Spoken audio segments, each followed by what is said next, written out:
Okay, I think I'm live. I think I clicked all the buttons correctly. Um, pretty sure, anyway. It's always a kind of a crapshoot on whether I do or not. I've thought I've been live before, when in fact I had not been live. So I was wondering why everyone was so quiet and why no one was around, and I realized I hadn't even clicked the button yet. But I'm pretty sure I did this time. I'm pretty sure I clicked it. I'm pretty sure we're here. I know it's early. Gang, I know it's a Saturday. Okay? It's a Saturday. I don't usually stream on Saturdays, so this is kind of a last minute thing. Um, we'll see how it goes. But I had to take the opportunity. It was just too good to pass up. Old Scotty, hi. What's up? How are you? Shapingro. Hi, Wick. Well, yes, hi to Shapingro. Welcome, welcome, welcome. Gang, Sinthe will be here at 6. I wanted to go live a little early. Again, give everyone a chance to kind of get in here because I know I normally don't stream Saturdays. All of y'all are probably super surprised I'm even here. But it is what it is. So let me kind of explain what's going on. There's been a much to do about a incident during the Gulf War, colloquially known as the Highway of Death. You may have seen Hassan post about this on Twitter, and everyone make fun of him for his stupid take. Righteous and good for them to do. But there's been surprisingly a lot of people defending his statement that the Highway of Death was a war crime, a U.S. war crime. Sinthe posting made a tweet about it, and we had a brief back and forth. And you know what? I was like, you know what? Let's actually talk about this on stream. They uh, they asked when I was available today, and my initial response, my initial inclination was like, I don't stream Saturdays, and that's true. But I was like, you know what? Now this will be quick, right? It won't take long to show that they're full of shit. And I think it's important to do so. And I was kind of bored, right? I was a little like, do I want to play a video game? Do I want to watch a movie? Do I want to go out? It's snowing right now, or at least there's snow on the ground. And I was like, I don't really want to deal with the cold. So this is a really good place to kind of do its thing.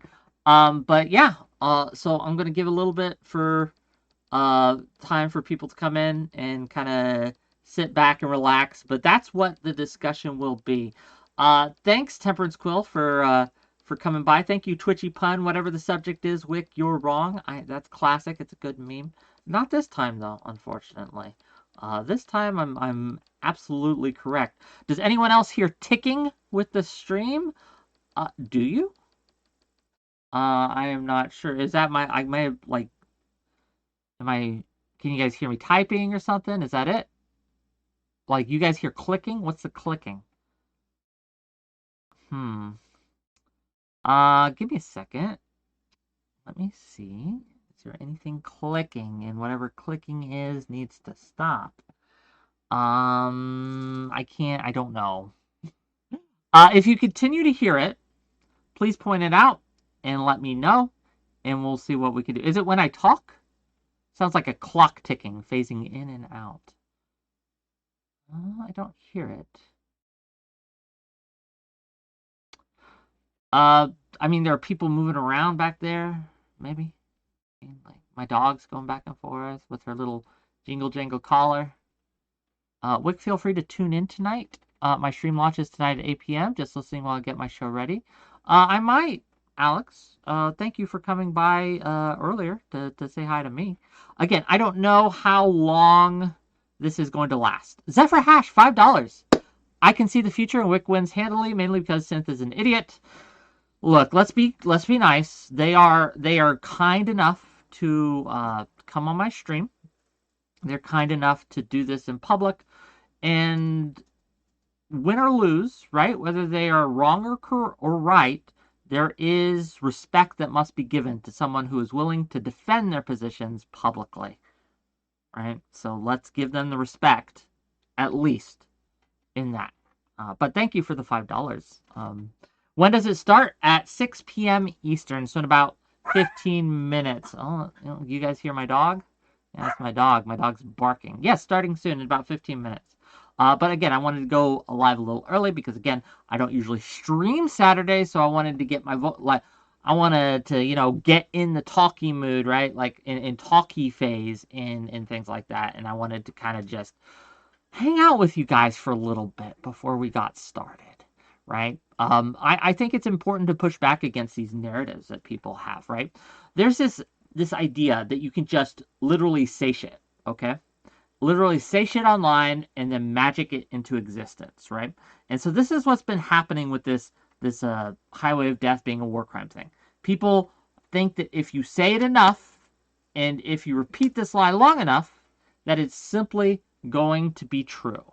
And I reject that notion.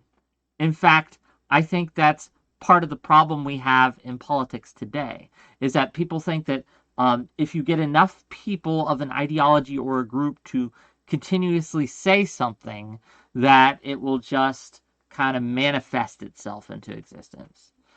Yeah, that's bullshit.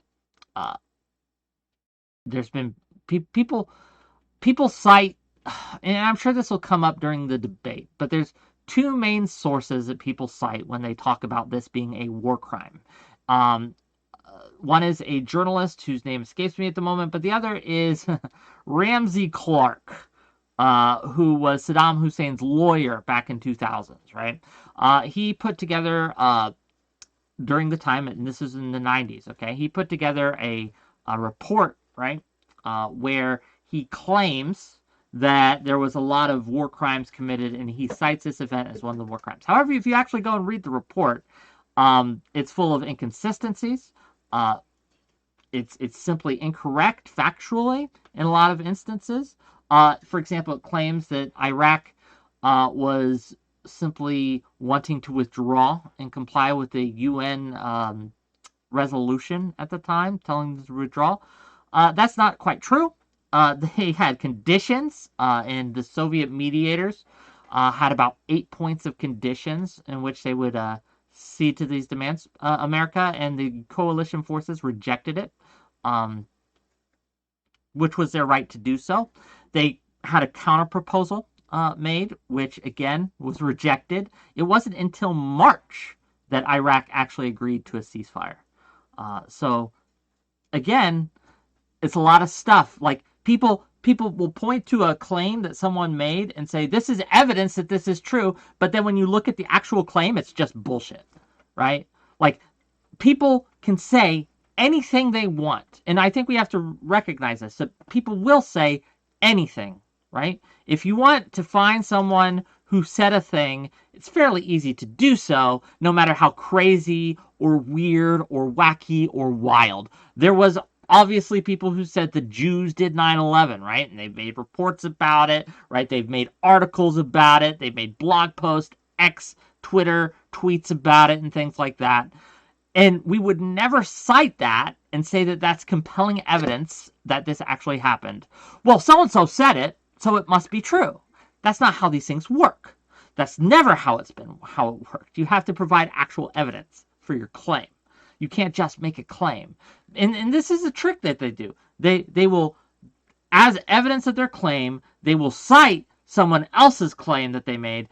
But as you track it back, you will find that it's like a circular kind of incestuous thing where they're all citing each other as their source, and there's no actual evidence for any of this. The 𝕾𝖎 effect is what it's called in colloquially. And this is a problem. This is a trick that they will do. Can links go in here? I think I can put links in here. I don't think you can. We had to disable YouTube people putting links in my chat. I'll give you 3 guesses as to why. But I can put links in the chat. I think it works. Let me try. Give me a second. What should I link you? Oh, here's a good link to have. Does this work for you? Pretty sure. It works. It looks like it's working. It's working. I hope it is. But yeah. What's up, chat? The ceiling. Temperance Ghost of Spawn Days. No. Fondest Alloy. Can links go in here? Yes, links can go in there. But yeah, again, I know it's a Saturday. I know we probably won't get like super good numbers because well, I don't usually stream Saturdays. But it'll be content. I think you guys will enjoy the discussion, and I think it's important. It's important to have this discussion. It's important to kind of show and demonstrate, right, the facts of the matter. The Gulf War was a very brief, I think, 5 weeks of actual fighting. There were two operations. Desert Storm, when they did the airstrikes and stuff, and then there was the ground component, which had another name. It took both to get Saddam Hussein to finally agree to a ceasefire. And again, an unconditional ceasefire. I want to be clear, right? This idea that you can't attack retreating forces, or that if they have signaled if they say they want to withdraw, that you have to just believe them. Again, there's no evidence for this. Remember, what Saddam Hussein ordered his forces to do during that time wasn't just retreat. No. According to the Washington Post, it was a fighting retreat, a fighting withdrawal, where you withdraw but continue to fight and strike back at the enemy. Okay? So these weren't people who were surrendering. They were taking their tanks, guns, material, loot that they had taken from Kuwait directly, and they were driving en masse in a convoy to get back to safety. And again, the Iraqi army was continuing to hit American targets. Okay, Scud missiles, ground forces were actually fighting with them. So regardless of what Saddam Hussein claims and what they say, you have to look at the actions that they take. And you can say you want to comply with the UN resolution all you want, but if you're continuing to kill American soldiers with Scud missiles while you're saying that, we simply don't believe you. Right? And there is, again, no evidence that you were actually going to make good on your claim, especially if you continue to fight, right? Which is what the Iraqi forces were doing. And when you continue to fight, you continue to be a valid military target. And again, you don't have to be actively engaged in shooting, right? You don't have to have your gun pointed at the enemy to be actively involved in combat. If you are transporting weapons, you are actively involved in combat and you are a valid military target. Even if you claim it's a withdrawal, again, that doesn't matter. It's what you are doing. Okay. The convoy was stuck on the road, sitting ducks. Yeah. Okay. That doesn't matter. That doesn't matter. It was still military equipment. And again, the Highway of Death, as it was so named, not a lot of people actually died during the Highway of Death. In fact, I think that the most that's been reported, like on the high end, was 1,000 military soldiers died. Again, on the low end, 200 to 300 military soldiers died, right? Which isn't like nothing, but to call it the Highway of Death is a little funny. No civilians also actually died in that strike, right? None. Zero. Zilch. At least no evidence of civilian deaths has come out. Shame that they were retreating from an aggressive invasion. Yeah, that's true too. That's true too. But again, retreating and withdrawing from combat does not save you from being a target. It never has. It never has. The civilian claims seem paramount from the look of the Twitter interaction. Yeah, again, show me a body. Show me a body. Show me someone who was killed. That was a civilian. We have pictures of dead soldiers from that. We have plenty. Show me a civilian. Name them. Give me something. Okay. Give me something to work with. Right? But this kind of this weird like illusion. Oh, well, we saw them taking hostages, so there must have been civilians there, right? So they must have been killed. No, we don't actually have any evidence of this, mind you, right? Like, there's no actual evidence of this, but it had to have happened. Trust me, bro. Nah, fuck that shit. Fuck that shit. Key says, essentially it comes down to who owns the propaganda machine, and it's funny how U.S. media decided to provide cover for U.S. military actions. Right, who else are we gonna cite? I mean, like, what are you talking about? Like, again, you have to provide evidence that, and it can be non-U.S. evidence. I'm fine with that, right? But show me something that a civilian was killed here. Show me something. Again, these Saddam's forces were fighting, right? Not that particular convoy. They were retreating.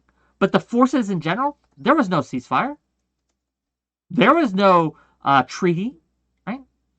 They were running away from combat to bring material, in some cases reportedly hostages, again, and loot, and tanks, bombs, guns, ammo, personnel. They were trying to bring it back to Baghdad, right? It's perfectly valid to degrade their ability to continue to fight. It's war. That's how it works. Fleeing is the opposite of fighting. He who runs away, he who fights and runs away lives to fight another day. You guys ever heard that saying? It's very true, right? Again, one of the criticisms given to some of the generals during the World War II, right, was that they did not sufficiently degrade Rommel's ability to wage war in the African desert conflict that they had right there. Again, you have no obligation to not fire upon a military equipment, right?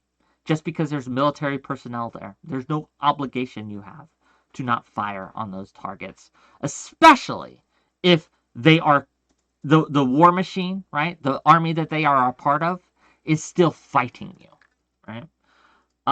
What's the argument that attacking the convoy isn't a war crime?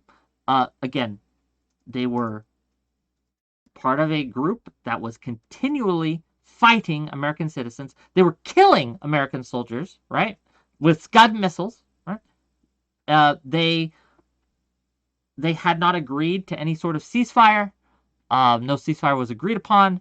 And they were bringing tanks, guns, weapons, etc. back in order to continue to wage war. That's a valid military target.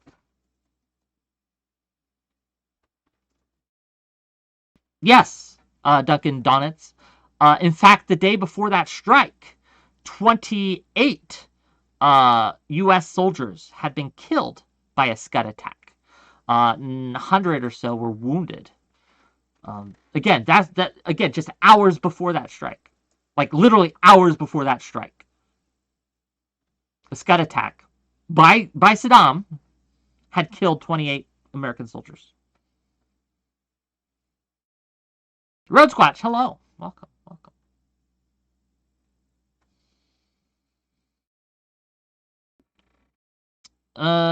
Yeah, seems like during a war, even killing civilians isn't necessarily a war crime if the military advantage is high enough.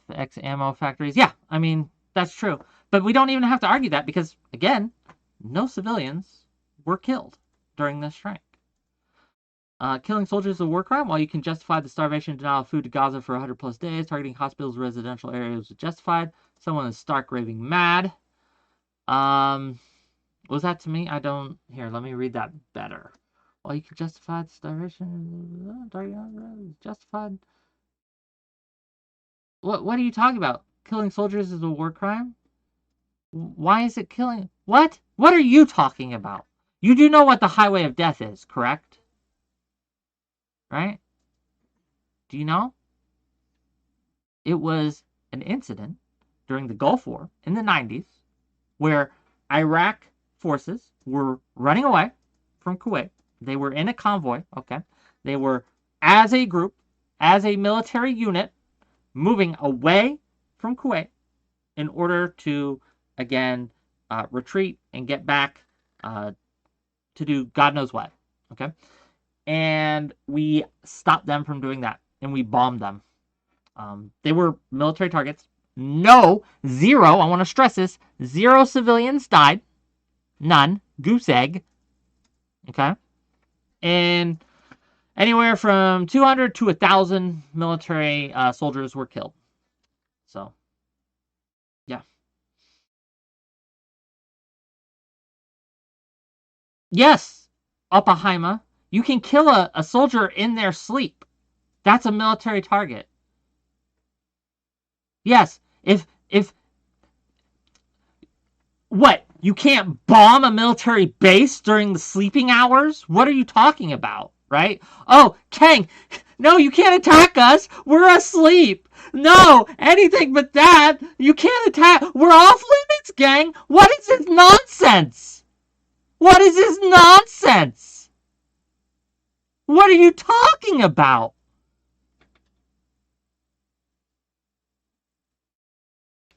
Yes! No, this is 𝕵𝖎𝖙 in chat saying you can't kill people in their sleep. You fucking can during war. And oh my god, if you found yourself in a fair fight, you fucked up, gang, during a war. If you find yourself in a, oh, let's all set up like little soldiers and on a battlefield in lines, right? Where, okay, you guys ready? You ready? Okay, are you sure you're ready? No timeouts anymore. Okay, no timeouts. Let's all just go kill each other now until one of us times out. That's not how it works. That's never how it's worked. What do you? Oh God. You guys are retarded. Uh, you're just simply retarded. I don't know what to tell you. Yes, if someone is threatening, if I am at war with someone and I catch their soldiers sleeping, I'm going to blow them up or capture them if I can, right? That's perfectly allowed. It's not a war crime. Yeah, I don't know. Okay, anyway, let's bring them on.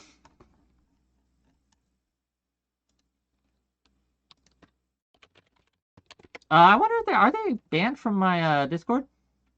They might be. I remember there was an incident.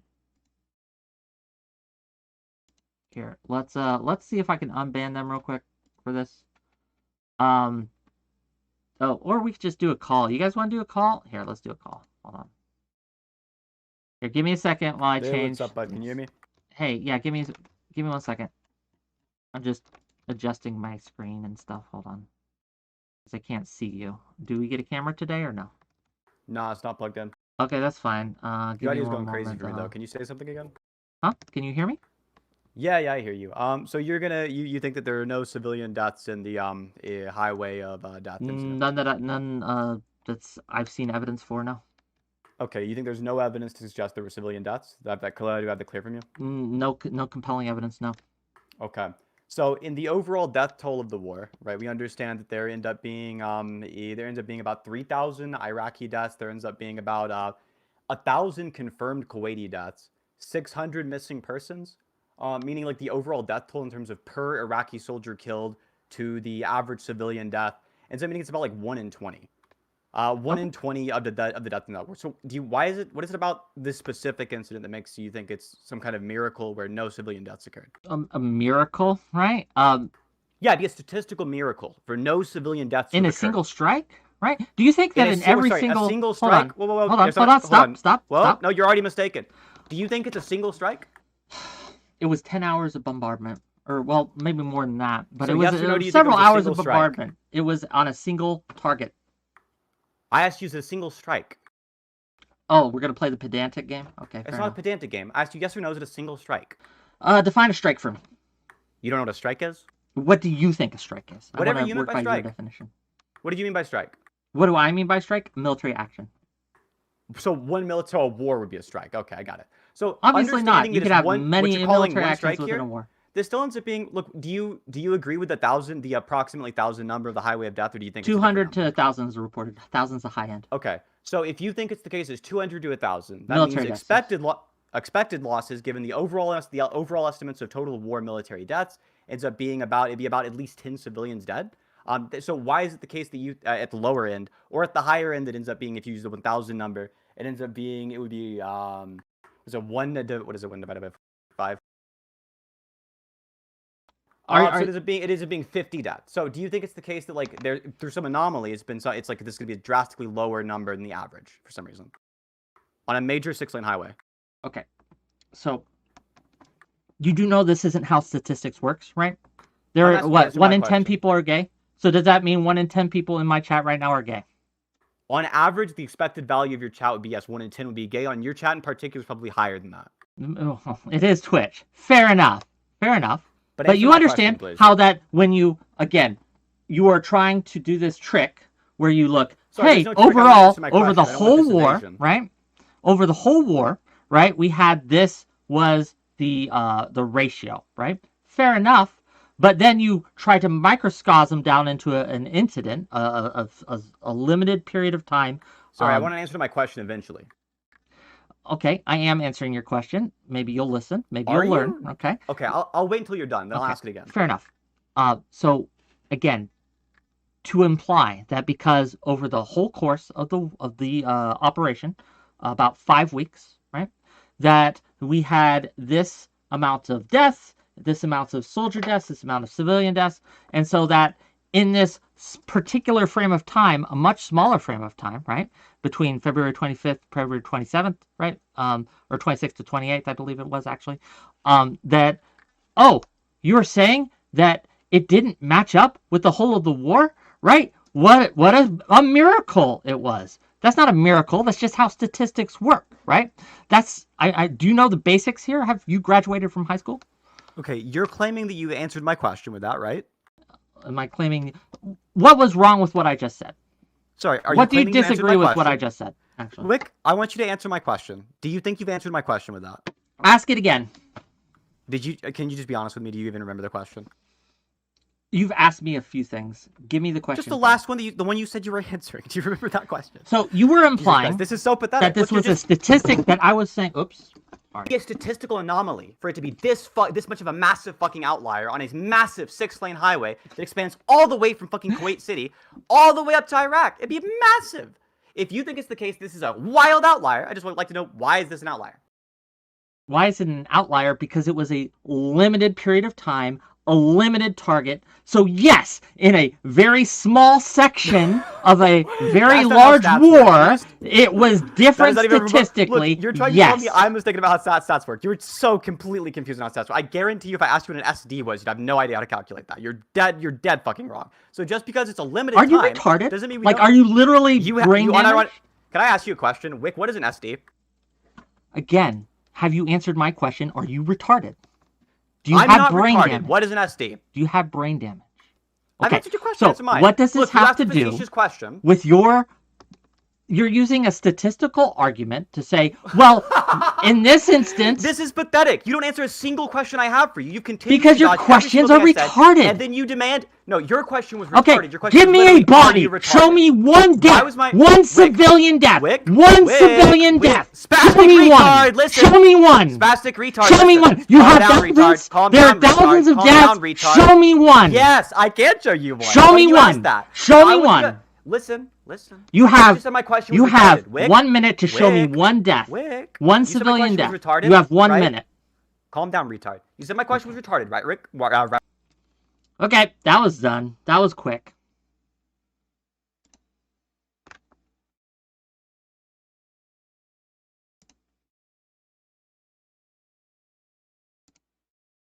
Give me a second, gang. Okay, so I want to be clear what just happened here, right? They are doing the same argument that people do for, oh, the election was rigged or stolen, right? Like, look at this specific area.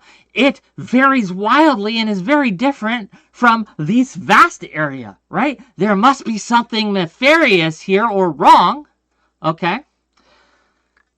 It's a lie. It's a way to lie to you, okay? All you have to do, if you want to prove me wrong, all you have to do, show me one body of a civilian from this airstrike, from this incident, okay? Whatever you want to call it, one body. Show me one. Show me one. Give me a fucking name. You don't even have to have an image for me. Give me a name.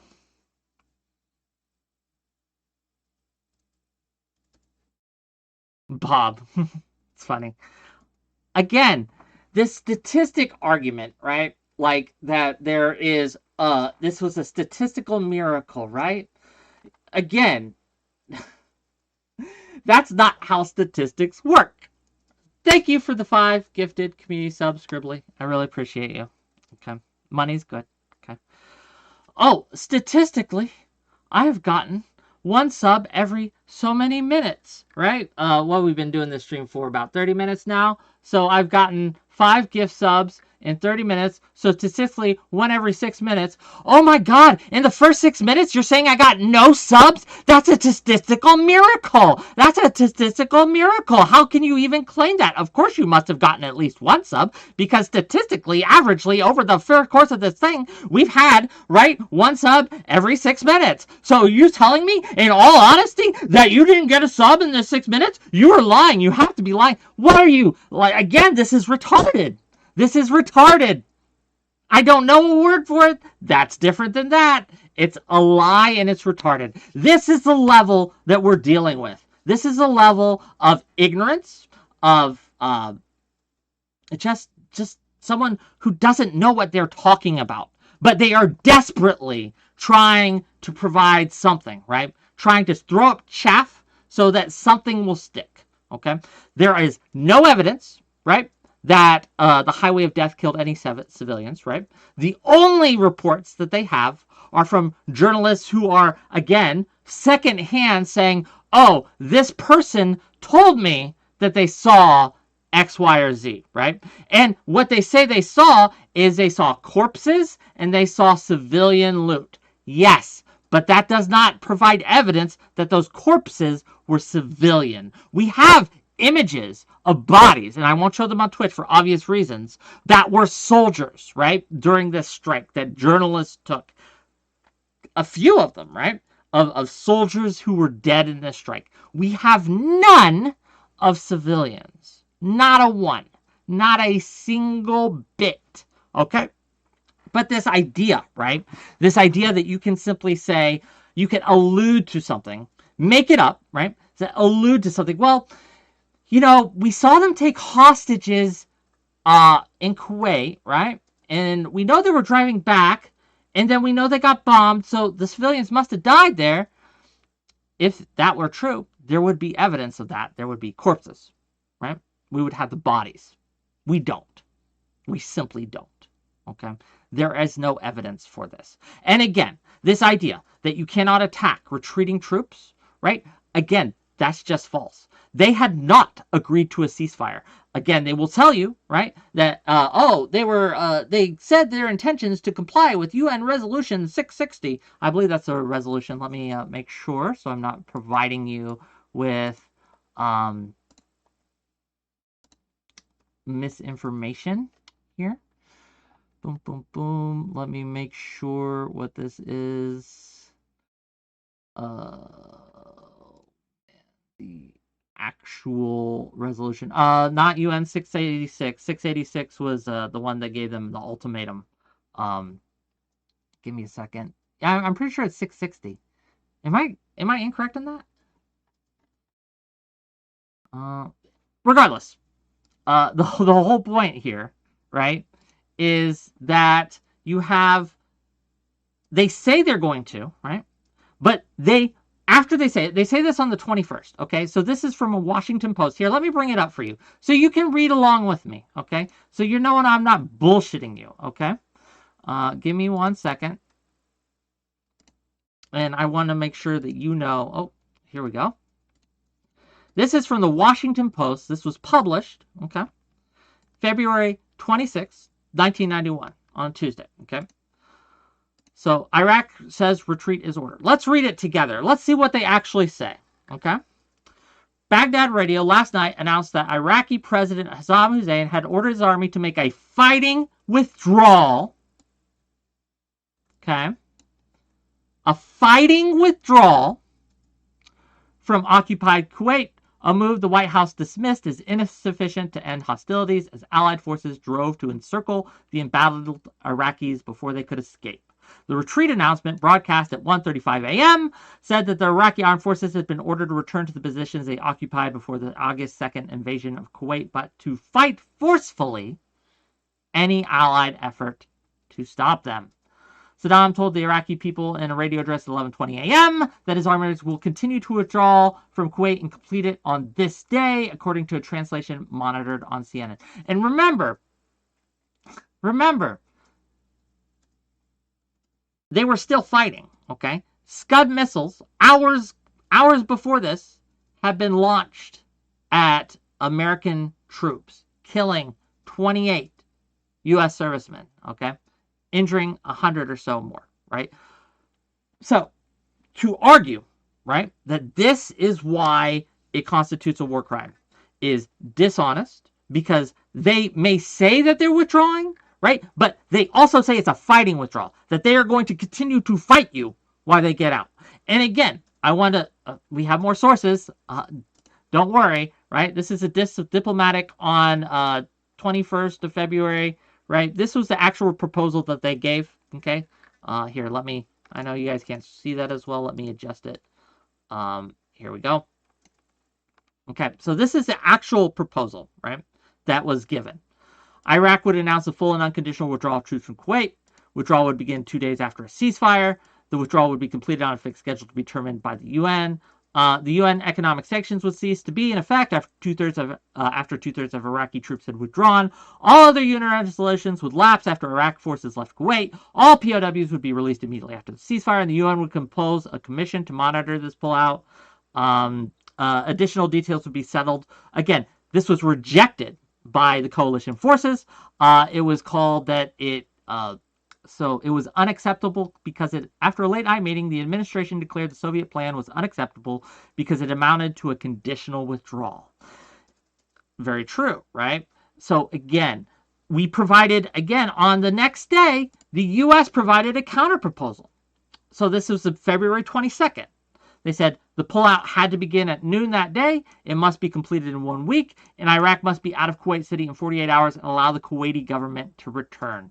This was, again, not accepted by Iraq. It wasn't until March that Iraq agreed to a ceasefire. Again, no evidence. There is no evidence that this was a war crime. None. I want to stress that. The timeline of events show clearly that not only did Saddam's forces plan to continue to fight, right, but that they were actively engaged in hostilities. This particular convoy did not fight, but it was transporting military equipment, right, which would be used in combat in other areas. There is no world where you cannot strike at military equipment, okay, during a war. There is no world in which that is the case. Again, this argument that it was a statistical miracle that no civilians were killed during this strike, no, it's not. That's not how statistics work, right? Statistics isn't just, oh, if statistically this was the average of deaths on every single day, it had to have the average of deaths. That's not how it works. So anytime a ship is transporting weapons is okay. Yes, if a ship is transporting weapons, they are now a valid military target. During a wartime, if I am transporting missiles, okay, if I have a weapons transport where I am a ship and I'm transporting a load of missiles, right, to my enemy, yes, you're a valid military target. Now, that isn't to say just because you have a weapon, right, that makes you a valid military target. It's not necessarily true. It can be. It really depends. But yeah, a ship that is armed is different than a ship that is carrying arms. Does that make sense? I hope it does. Gang, I am frustrated. $10. How do you feel about my last super chat? What did you say in the last super chat? Oh, I can see the future of Whick's wins handling, maybe because this is yeah, I mean, look, it became I don't want that on my screen. Okay. Yeah, it became very clear that this was going to be just a joke. Okay. This was the argument. Again, it's easy to prove me wrong here. It's very easy. It would be very easy. Very easy to show that I'm full of shit. All you gotta do is provide a body. Show me. Easy. There are no reported civilian deaths. None. There's no evidence. The only people who say there are civilian deaths was during a International War Crimes Tribunal in 1991, where and let's read this together, gang, because I think it bears reading. Let me get there.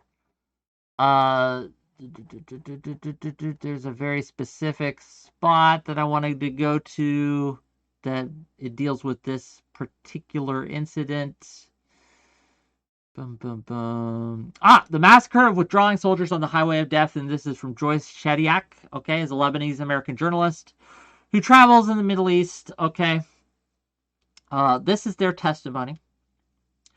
I want to give testimony that on what are called the highways of death, these are 2 Kuwaiti roadways littered with remains of 2,000 mangled Iraqi military vehicles and the charred and dismembered bodies of tens of thousands of Iraqi soldiers who were withdrawing from Kuwait on February 26 and 27, 1991, in compliance with UN resolutions.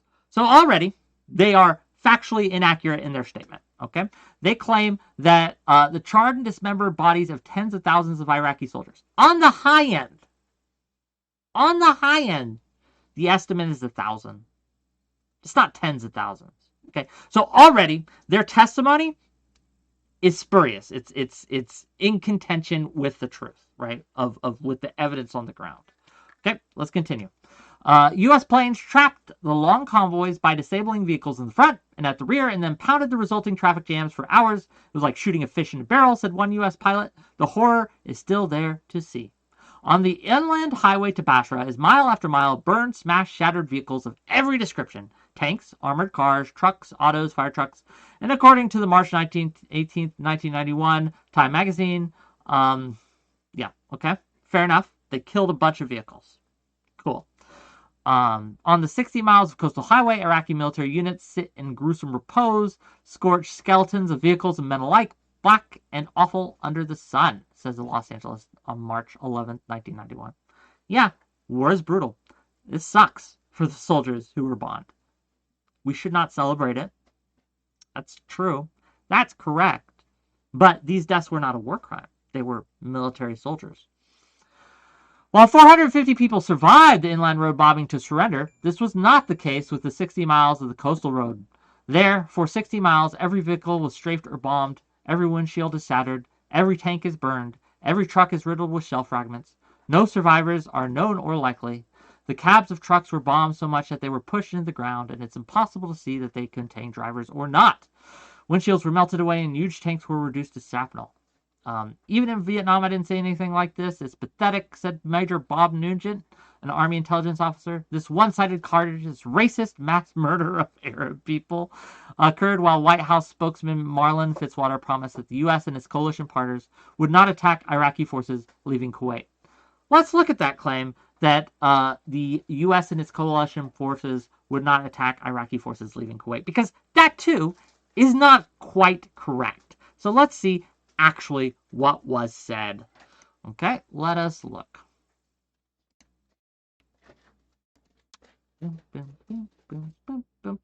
I have so many sources here.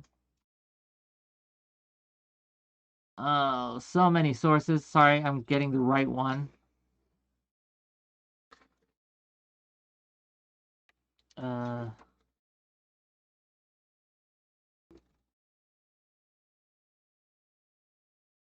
Hold on.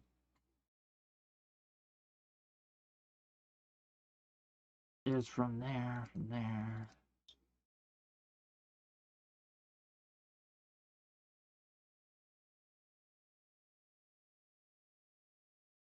Let me get you.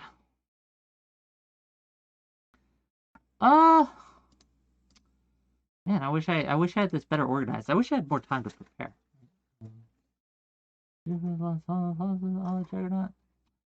This is from the Washington Post once again. Let me adjust it so you can see it, my dear viewers. So again, this Fitzwater is talking about. Oh, here it is. Fitzwater said the Allies would not attack unarmed Iraqi soldiers in retreat, but would continue to fire on forces moving as a combat unit, which these forces in a convoy most definitely were. They were also not unarmed. So again, you see the lie here, right? You see how this man's testimony, right? I think it's a man. It could be a woman. I'm not sure. Fitzwater, they claimed, let's go back to the claim that they made. Let's be very clear. The claim that they made was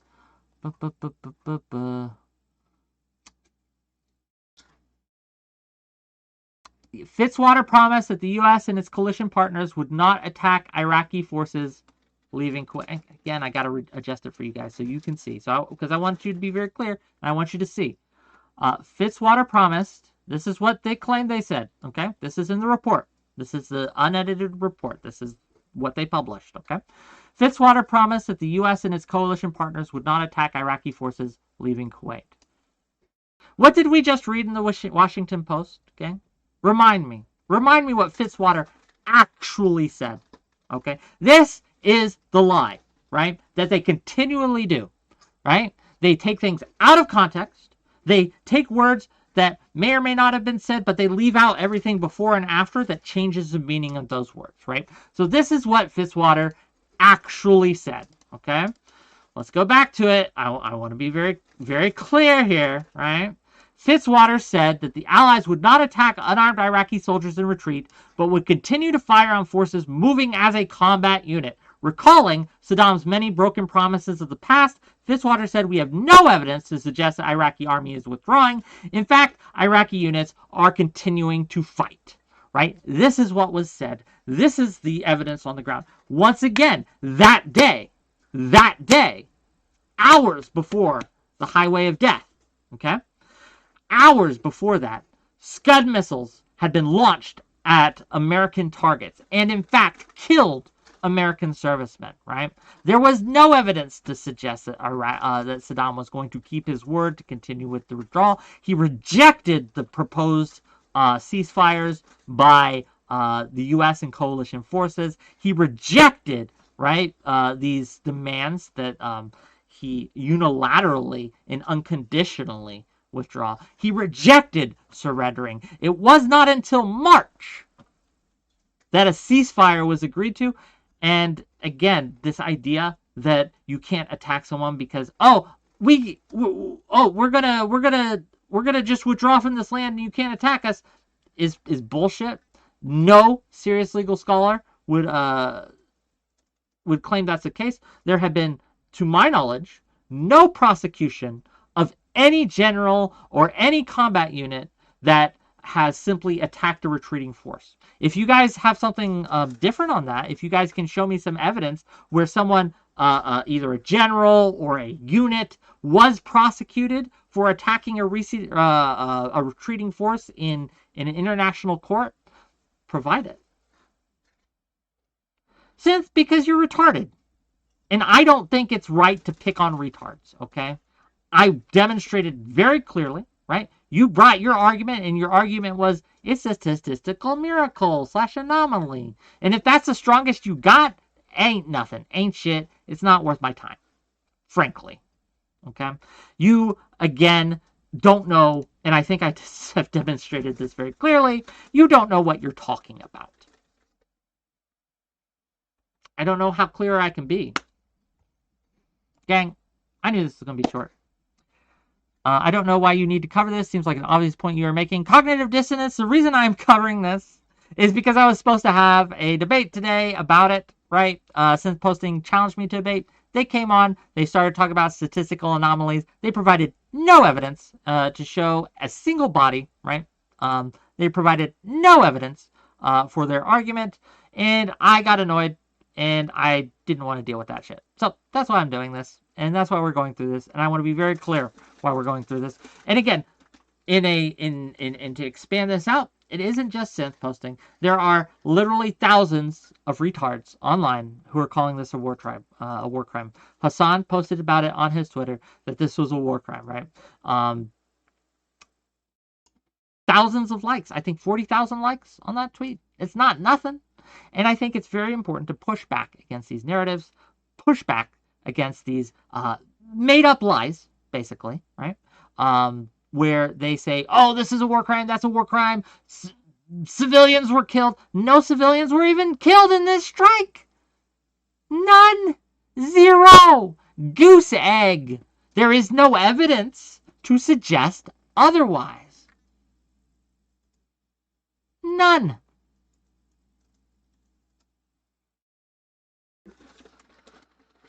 Kind of a niche issue to get so worked up about today. Yeah, well.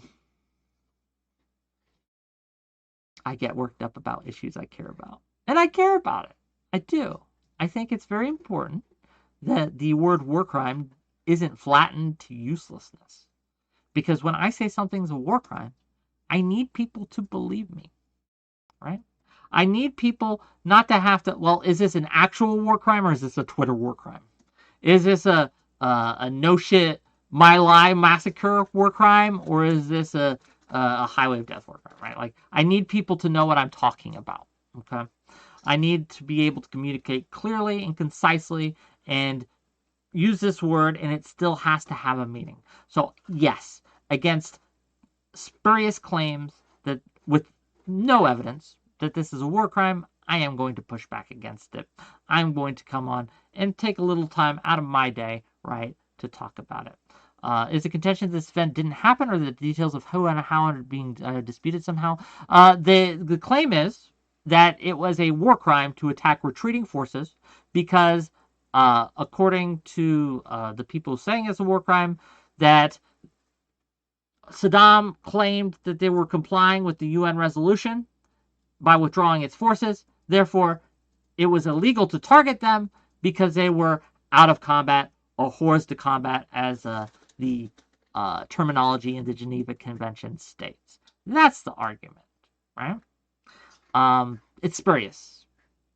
Again, I think we've showed evidence that the order was a fighting retreat, so they were still fighting, okay? That they were launching missiles after they said this. They were still launching missiles, Scud missiles, at American forces. They killed 28 servicemen, and with a single Scud strike, right? 100 wounded. So again, they could say that they're complying with this all they want. It does not make them illegal. It does not make them an illegal target. It does not make them a war crime to target them. The other claim, right? They fired the Scud, though. Yeah, they fired the Scud. Yeah, yes, many people think war crime equates to unfairness. That's true too, right? And that's absolutely not true. Like, some people claim in my Twitch chat, that killing a sleeping soldier is a war crime. It's not true at all. VT Hades says, did you give your thoughts to Hassan's interview with the 19-year-old Houthi supporter? I did. We had a stream on Wednesday about that.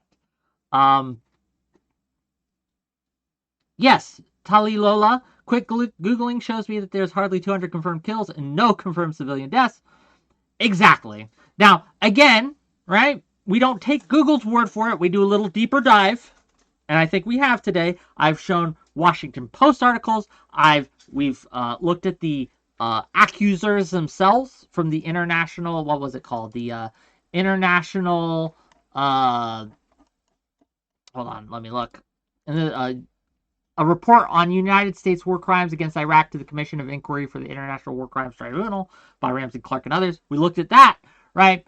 Again, there was reports from other sources from the late Gulf War, kind of timeline there. Yeah, I just don't know. At this, we can look at Wikipedia if you guys want, right? But every source that you look at, right? It's either clear that the source is spurious, such as the war crimes report that we saw, where we, again, in a matter of moments, dismantled their testimony. A matter of moments, dismantled their lies, right? And we can also look at just reporting at the time. I don't know. Again, all you need to do is show me a body.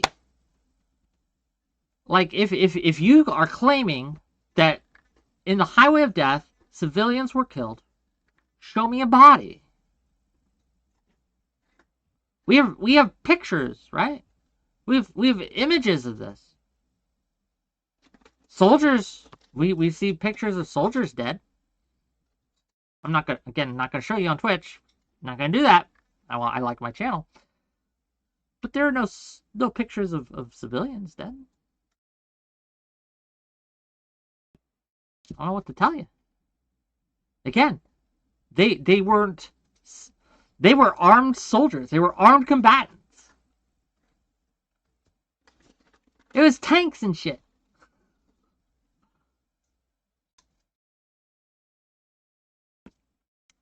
I don't know. I don't know what to tell you. Like, the amount of conspiratorial thinking you would have to have, right, to think that this was some kind of war crime. Like, again, let's look at the accusers. Not that this particularly discounts what they say, but it's important to keep in mind, right, that there were two, at least according to Wikipedia, there were two main accusers that this was a war crime. Ramsey Clark, and what was the other guy's name? Hold on. 𝕲𝖎 𝕲𝖎 famously has accused the U.S. of using sonic munitions, right, to destroy the Nord Stream pipeline, right? The recent strike on the Nord Stream pipeline. He claims that the U.S. did that with sonar, right? Sonar missiles and things like that. Ramsey Clark famously said, right? Let me read you the exact quote because I think this is telling. Okay, let me get you the exact quote. Give me a second. Let me get it up here. Because I think these are the kinds of people. Okay, let me get the quote up here. This is what he says. 𝕾𝖍𝖎𝖙. Remember 𝕾𝖍𝖎𝖙, the butcher of the Balkans? You remember that guy? Right. This is what he says at his funeral. Let me look. This isn't in court. So again, he's not defending the guy in court, right? This isn't a court. This is the guy's dead, okay? And this is at his funeral. He says, on March 18th, 2006, Clark attended the funeral of Slobodan Milosevic. I don't know. Pronunciations. Forgive me, gang. He commented, history will prove Milosevic was right. Charges are just that, charges. The trial did not have facts. He compared the trial of Milosevic with Saddam, stating both trials are marred with injustice, both are flawed.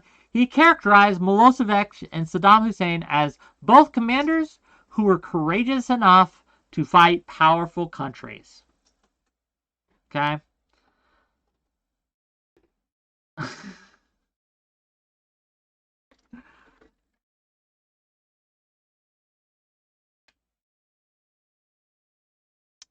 Sulfur says, my uncle served in Desert Storm and he described it being pretty barbaric, but I don't know really what the issue is. What specific war crime was alleged here? LOL.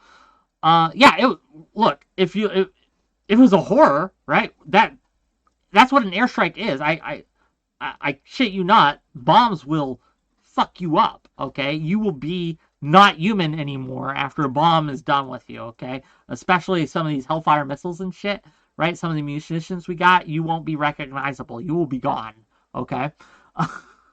And yeah, it's barbaric and it's a horror, but it's not a war crime.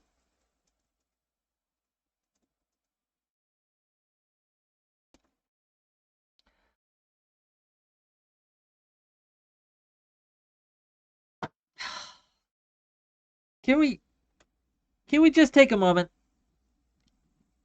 and recognize this has become a political football, right?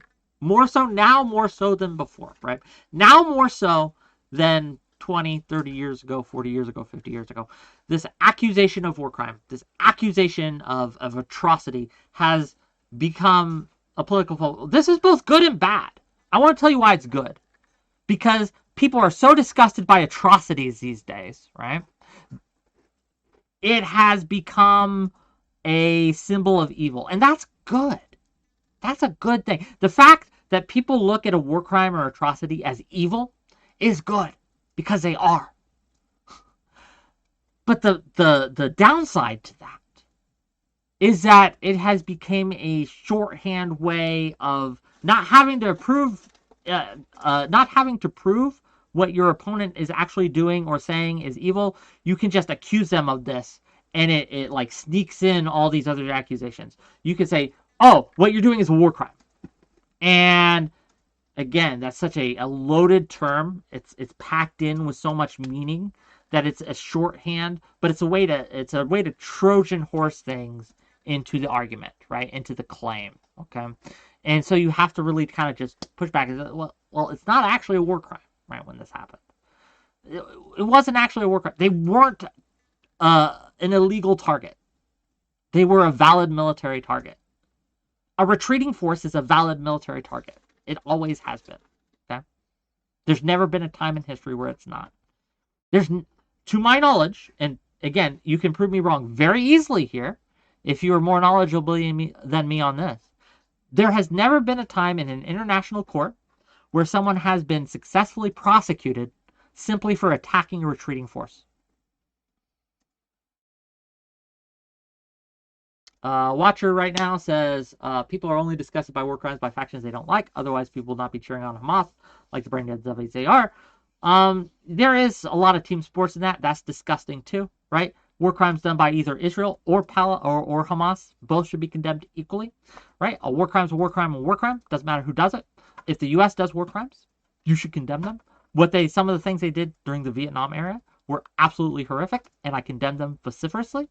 But this, the highway of death, not a war crime. Under no definition was it a war crime. Under no kind of way of thinking was this a war crime. I think his position is that it was a valid military tactic. 1991 also had Star Trek: The Next Generation on 9 TV with 90210. Okay, no, sure, yeah, I get there's a lot of pop culture in there. I don't know what to tell you. But yeah, I don't know what else to do with this, right? Like, how else do you combat this? Well, they're just willing to make shit up, okay? What are you supposed to do with it, right? Like, I just wish Sinthe wasn't so dumb. Do we have anyone smarter that wants to make this case that it was a war crime? Slobodan Milosevic, are you saying? Oh, am I saying that the Butcher of the Balkans was a war criminal? Yes. Yes, that is what I'm saying. I don't know what to tell ya, right? Have you seen what he did? I want you to look it up, right? I don't have the sort. I wasn't prepared to argue about Milosevic today, but we can if we need to go through it, we can do so. Was Vietnam justified? That's a good question. I think a lot of things we did during Vietnam weren't justified, but was Vietnam justified in and of itself? Man, I don't know. Maybe. Maybe. There was arguments at the time that were compelling, but there were arguments against it that were also compelling. I don't know what to tell you on this. The Vietnam War, was it justified? This is too broad for me. I don't know is the simple answer. Yeah.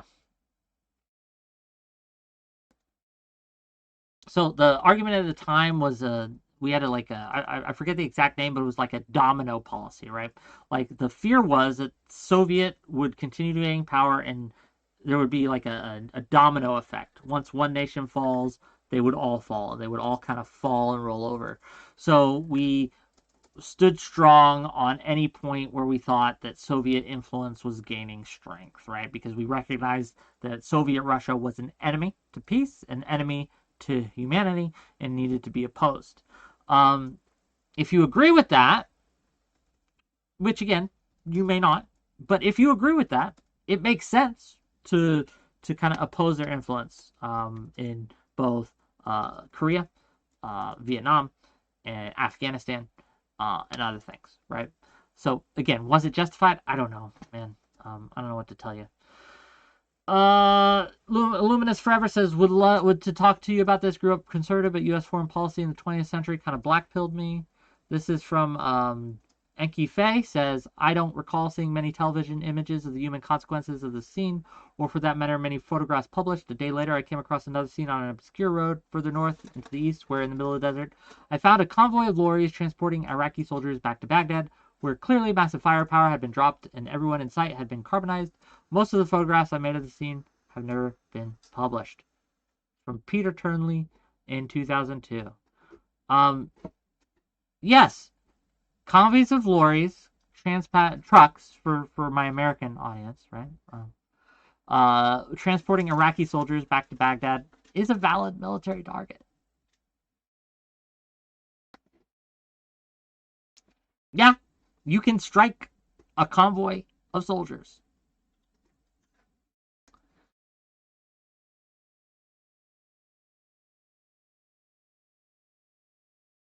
Again, I'm not here to argue Vietnam. I don't know, man. Like, I'm willing to be convinced that Vietnam was totally unjustified. Cool, got it. Right. I'm not gonna die on the hill. I don't know enough about it. I don't know enough about it. What can't you strike? Civilians on purpose, right? You can't kill civilians on purpose. But they're no longer civilians if they're transporting weapons, right? If you have a truck full of ammo, you are a valid military target. What can't you strike? Clip it? Sure, you can clip me. Okay. Well, you don't need to clip me saying that. You just ask me, like, can you strike civilians in war? No. Not on purpose.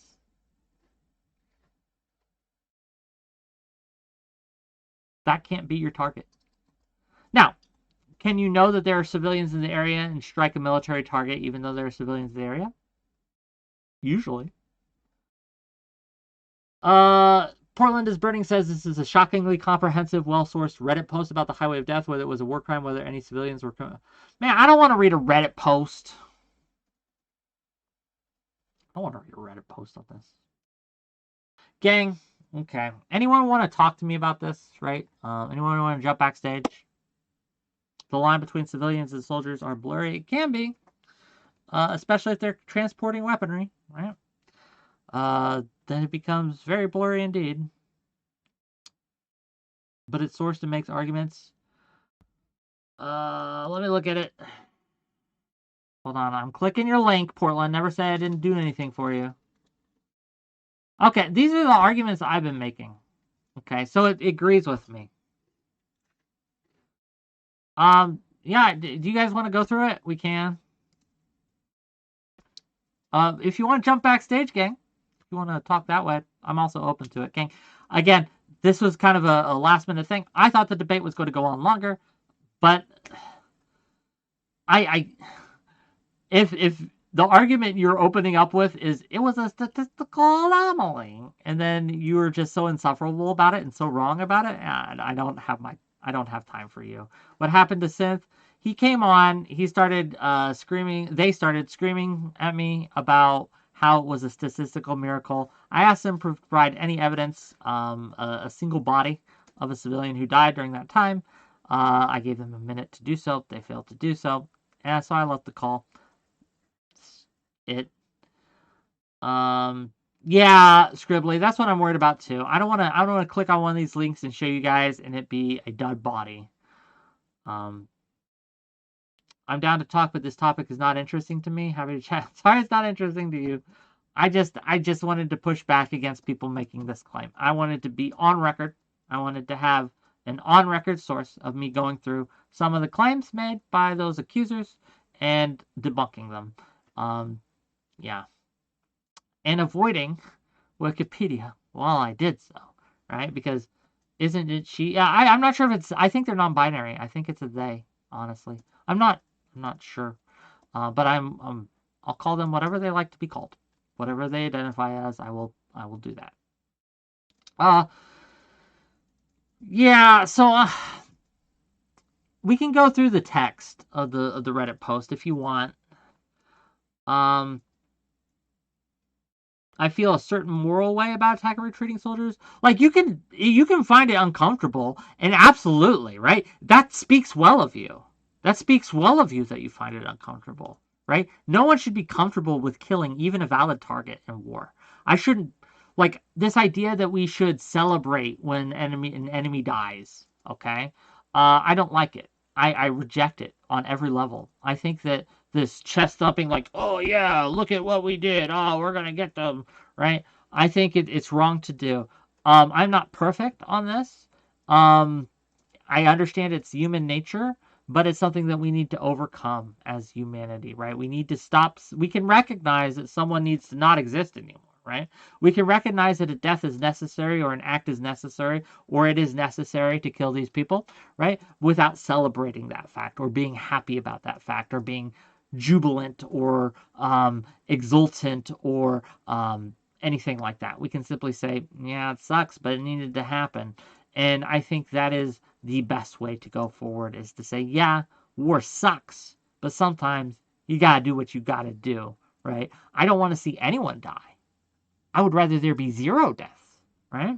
I don't want any suffering. But unless, right, like we can't just wish and pray our enemies away. Sometimes negotiation does not work. Sometimes you have to use military force. Scribbly says war is bad, but that doesn't mean something is a war crime. True. Based King. Let's go through this Reddit post briefly until I get bored of it. And gang, if you like the show, please support the channel with gift subs, super chats, all these things. I don't usually go live on a Saturday, but it is what it is. I feel like these words will come back to haunt everyone in 20 years. Which words precisely?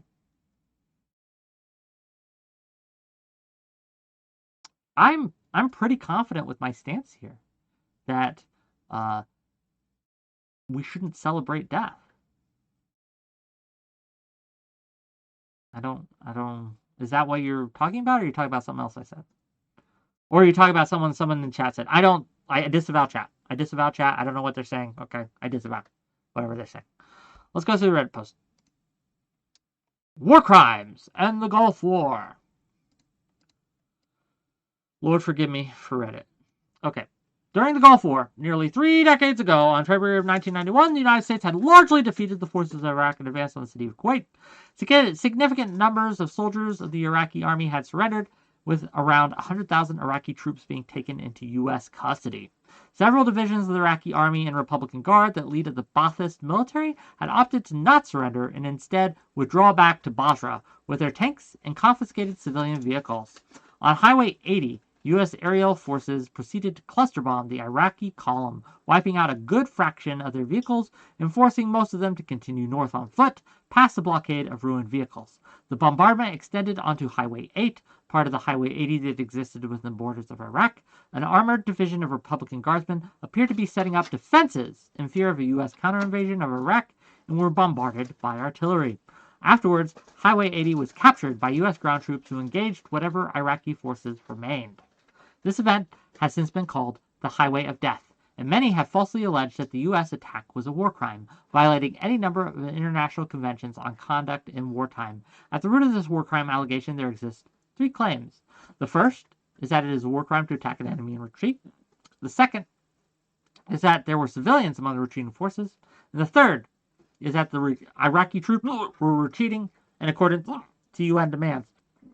Oh, excuse me. When was this post made, out of curiosity? 4 years ago. Okay, so this has nothing to do with Hassan. Okay, well, at least not that I'm aware of. Right, nothing to do with this current controversy. Okay, let's see what they say. First claim: it is a war crime to attack an enemy retreat. The particular statement is false. Attacking an enemy retreat has always been legal and remains a standard part of war to this day. Something that is very strange about this notion is that it seemingly only ever applied to the Highway of Death. No other incidents before or after the Highway of Death has ever been commonly referred to as a war crime. Proponents of this first claim seem to act as though, for one day, it was illegal to attack retreating forces, and then it suddenly became acceptable again. Examples of such would include the Battle of 𝕾𝖍𝖎𝖙𝖘𝖍𝖔𝖜, where Allied forces assaulted several divisions of Wehrmacht and Waffen-SS troops that were attempting to escape encirclement via a narrow opening in the Allied lines. The Battle of Chosin, the PVA launched an offensive against the Chosin Reservoir area. This caught the U.S. forces there off guard, and being outnumbered, they proceeded to withdraw. As they retreated down narrow roads leading from the area, they were bombarded by Chinese artillery and attacked by PVA forces attempting to cut off their escape. Not a war crime. The Battle of the Battle of this town I can pronounce. Rebels attacked the town of 𝕾𝖍𝖎𝖙. The Ukrainian army forces there withdrew and were then ambushed by rebels mid-retreat. The Battle of Fallujah in 2016, not to be confused for the two battles fought in Fallujah during the U.S. invasion. This refers to the Iraqi army ousting ISIS forces from the city. As ISIS retreated in a convoy, they were bombarded by the U.S. and Iraqi forces, leading to their ultimate demise. In addition, here's a we're not going to click on the photographs, gang. Taken from a Soviet plane strafing retreating Germans in Belarus in 1944. The claim that it's a war crime to attack an enemy in retreat would also have some pretty bizarre implications if it were true. For one, encirclement as a strategy would become impossible. It would be impractical to wage war in general, as armies would have to call for ceasefires every time one of them needed to fall back for any reason. It would also ask the question as to why the British did not prosecute any Nazis for Dunkirk. Furthermore, a common criticism of General Montgomery was his failure to eradicate Rommel's forces at the end. Man, this guy's just plagiarizing me. I don't know what to tell you. Yeah, look. It's just not true. Okay, let's go to the second claim. I'm curious what they have to say here. The second claim, there were civilians among the Iraqi forces, therefore violating protections of civilians. It should also be noted the presence of civilians alone would not make an attack a war crime. Under international law, it is a war crime to target civilians directly or to carry out attacks that would violate the principle of proportionality. We've been over that before. Blah, blah, blah, blah, blah, blah, blah, blah, blah, blah, blah, blah, blah. The Roman Statute of 1994 reaffirms this concept, though is not signed by most major military powers. Bombing a munitions factory is perfectly legal, even if it kills civilian workers, as the value of the factory as a military target would outweigh the probable number of deaths with such an offensive. Military commanders are also expected to take, by law, to take measures to prevent unnecessary civilian deaths. Usually this takes the form of warning locals of the impending attack via airdropped leaflets. But with this noted, it is unlikely that any civilians were killed in the Highway of Death. Reddit agrees with me?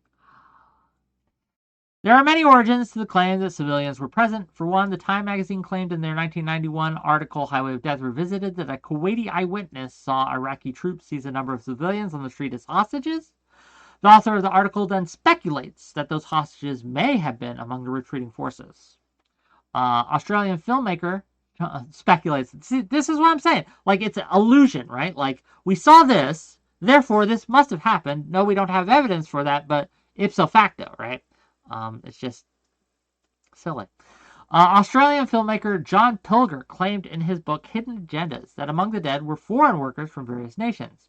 As evidence to this claim, he says this. Kate Addy was there for the BBC. Her television report showed corpses in the desert and the consumer goods scattered among the blackened vehicles. If this was loot, it was pathetic. Toys, dolls, hairdryers. The exact television report he is referring to is unspecified. Most pictures of the event do not show the items he describes, although there is a BBC article which discusses the event and refers to Kate Addy. This quote begs the question of what Pilger's idea of non-pathetic loot would be. For much of history, food and clothing were heavily sought after by pillaging soldiers. Consumer goods would hardly seem unreasonable for a modern soldier. Pillager's claim seems to be conjecture based on his expectations of loot featured in a news report, as he does not offer any other evidence beyond this point. Again, showing we know that they were looting, right, in Kuwait. And to say that there were corpses and there was loot around the corpses in no way implies that these were civilians. Again, this was a military convoy with military equipment that, yes, also includes civilian loot in it. Yes, the military people took civilian loot. We know in the Ukraine war that Russians stole a lot of civilian goods. They stole washing machines, of all things, right? Looting isn't what you see in the movies where it's like fucking gold bars that they're taking out of the banks and stuff like that. It's literally anything they can get their hands on. Scribbly says in Ukraine, Russians loot toilets and all sorts of random things. Yeah, it's obviously anything you can get your hands on, especially if you're being ordered to engage in a fighting withdrawal. You take what you can get and you get out and you hope what you took is valuable afterwards. Let's keep going. None actually present claim to have seen the bodies of civilians, although a possible exception might be found by an article by journalist Robert Fisk, who states that an unnamed British soldier told him he saw civilian bodies among the wreckage. Fisk never saw any civilians among the dead himself, and he never provides any real detail nor elaborates on the soldier's claim, leaving it as a vague, second-hand anecdote mentioned in passing. No photographers ever captured images of dead civilians, despite there being many of dead soldiers. Washington Post journalist Nora Balstani interviewed an Iraqi soldier who was among the retreating forces, and he made no mention of there being civilians with the retreating army. Most journalists present did describe the dead as being soldiers. In particular, Peter Tunley explicitly described Iraqi soldiers being buried in mass graves on the roadside. This famous image, I'm not going to click on it, was taken by Ken Jersey of an incinerated Iraqi soldier, and it has since become iconic at the Gulf War. An image of a dead civilian would likely have garnered far more attention, and yet no such images can be found. Compare the numerous images of reports of dead soldiers to the absence of dead civilians. The third claimed that Iraq was complying with UN Resolution 660. Resolution 660 was the first 12 resolutions issued by the United Nations regarding Iraq's occupation of Kuwait. The resolution slowly escalated, starting with harsh words and building up to greater sanctions, actions such as sanctions. Resolution 678 explicitly declared that Iraq had until January 15th to comply with Resolution 660. I was right on the number before facing military action. Iraq failed to comply by then, and the highway of death occurred on 26th of February, a full 42 days after Iraq's option for withdrawal, as detailed under Resolution 660, was up. Iraq did not agree to the UN demands for a ceasefire until March 3rd. That was pretty thorough. But it didn't say anything new. It didn't say anything new that you guys don't know, right? This is pretty common knowledge. Pretty common stuff. What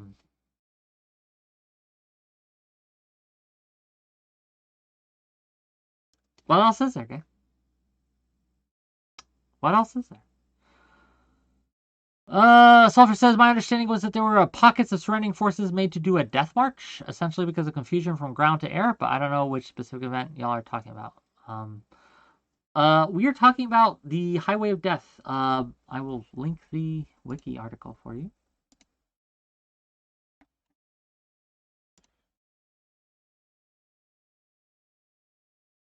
Boop.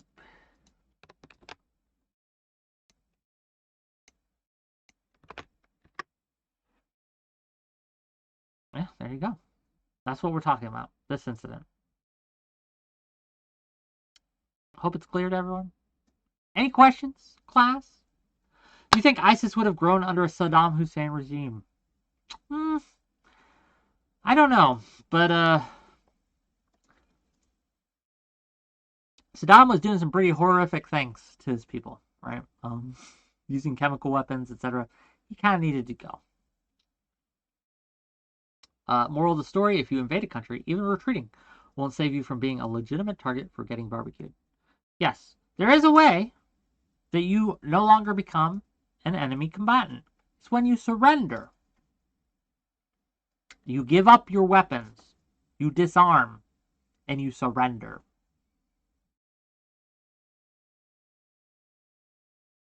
Then they can't touch you. They can't kill you, right? Now, there's still things you cannot do while you are surrendering, right? Like that will invalidate your surrender, right? Trying to escape. If you try to escape, you're not allowed to do that. Things like that.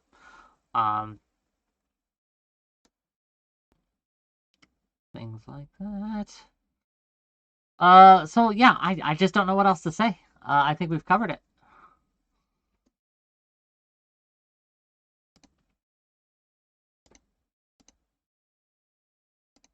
Boom. Is there anything else anyone wants to talk to me about today? Yes, 𝕍𝖎, if you want to jump backstage and talk to me for a little bit, you can. We'll be brief, though, because I'm hungry. Jump backstage, 𝕍𝖎, and we'll talk about statistics.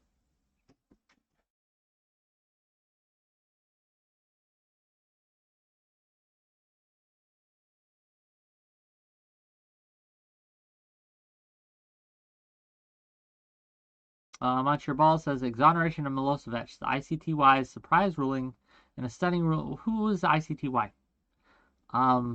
That doesn't exonerate 𝕾𝖍𝖎 at all.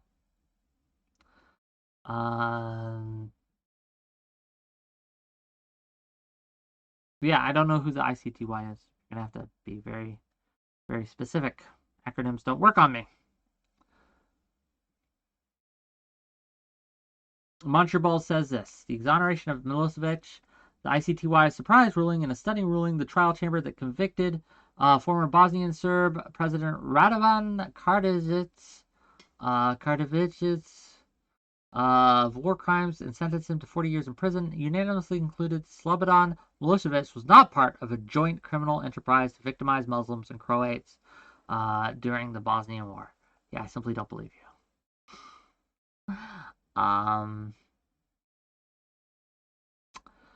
New topic. I claim Hawaiian pizza plus anchovies is the best pizza in the world. Do you wish to counter? Man, anchovies? You know what? I'm going to be real with you. I've only had anchovies on pizza once. It wasn't that bad. It wasn't that bad. I don't want to click on that link right now. Let's bring on 𝕍𝖎. I will click on it later. I'll look at it later, Monsieur, but I don't want to click on rando links at this moment. 𝕍𝖎, hi. How you doing? A little annoyed, but otherwise I'm good. Okay. Yeah, I mean, I just jumped backstage to talk a little bit about statistics, since that seemed to be Synthe's main, I guess, point of argumentation. I think most of your audience doesn't need to know, but in case people are wondering, like, it's really easy to lie with statistics. You can use statistics for pretty much anything. It's not that politicians and lawyers are liars. It's mostly that they just don't know how to use statistics. We have an entire field, entire profession called statisticians, just to be able to interpret data, find good ways of relating that data, finding good ways of finding the best ways of using that data set and apply those things effectively. Are you a statistician by chance? I'm not a statistician by profession, but my work does involve a lot of statistics. So I am sort of familiar with some of the statistics that I have to use at work. Okay. Yeah. Fair and enough. Go ahead. I think one of the things that Sinthe was coming with when they're talking about standard deviations is assuming that the data set is like what's called a normal distribution. And a normal distribution is very useful when you have an infinite number of things to calculate, but it's very useless when there's only a very finite amount of data set, which most wars tend to be. It's just the argument that because there were so many civilian deaths, I forget the number he used, it was like a 20-to-1 ratio. I forget the exact ratio, right? I'm probably misquoting. But that there were a lot of civilian deaths in the Gulf War as a whole, and therefore it would be a statistical miracle if there were no civilian deaths in the Highway of Death incident. It just falls flat on its face. It's specious reasoning, right? Like this idea that because in other events during the same conflict in the same region, right, geographical region, things turned out this way, but in this specific locality, at this specific time, it turned out differently, and that's evidence of I don't know what he was actually A claiming. miracle, a statistical miracle. Yeah, like a statistical miracle is laughable. It's infuriating too, because it's just so wrong. It's so wrong, but so confidently wrong that you just get kind of angry. And I got kind of angry at that. But I will not entertain nonsense. I don't know what to tell you. Like, I will not entertain nonsense, right? If you have an argument, please bring it to me. But if your argument is that's nonsense. It's nonsense. One thing I will say for someone who wants to get into statistics, or looks at statistics as a form of, ammunition for debates, one thing you'd never want to do is use averages. Averages are the weakest way to contextualize any statistical whatsoever. On average, on average, what do you think the average gender of a person in United States is? Isn't it pretty split? Yeah, the average would be like 50% men and 50% women, but there's no one who's like a 50% man and a 50% woman, right? So I don't want to get into non-binary track. very... Okay, we're gonna avoid this. Okay, we're gonna push on. We're gonna keep it moving. Okay, continue, Right. please. Yeah, so that is just one of those things that on average things can, you can find on average that, hey, in Australia the average person is a blonde-haired woman who's 5'5" and has a dog, but that's actually what you call the median or the mode, not really the mean. These are getting a little bit into the nitty-gritty, but yeah, this is just, in our daily language, when we say averages, what we really means are like other statistical concepts. And so we cannot just apply the average into everything. When we say average, we often mean different things mathematically, but so we cannot use a mathematical average to compute those other things. Yeah. Anything else, my friend? No, it was just wanted to come on and give some knowledge to your to the chat. And yeah. Okay, well, that's see you it. later. Bye-bye. Bye. 19 months. We're hard in making this anniversary. Thank you for the sub for 19 months. Monsieur Balls, let's look at your link. 𝕾𝖍𝖎𝖙, no link to genocide found. Fresh controversy has hit the war crimes trial with a claim from a senior intelligence analyst that... Okay, so this isn't a ruling. This is a claim from someone at the trial that this happened. Okay, fair enough. Yeah, what I thought. Let's look at the ICTY, what you just linked me. The PDF.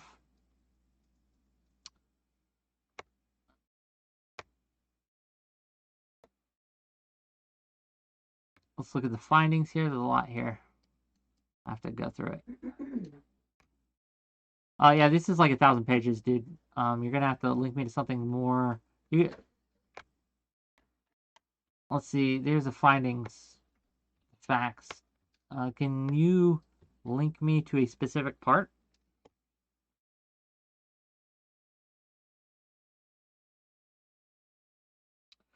Is there a reason where we're discussing 𝕾𝖍𝖎𝖙? I made a comment that he was the butcher of the Balkans, and he was a bad dude, and Monsieur is very mad and says he is not the butcher of the Balkans, and he in fact was exonerated.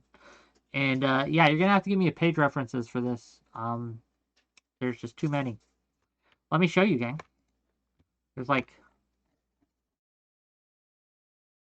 hundreds of pages. And this is against 𝕾𝖍𝖎𝖙𝖘𝖍𝖔𝖜. So it's not even 𝕾𝖍𝖎𝖙. It's not even his trial. What do you want from this? Okay, this isn't even his trial. What are you doing? What are you doing? It's not even his trial. You guys are stupid.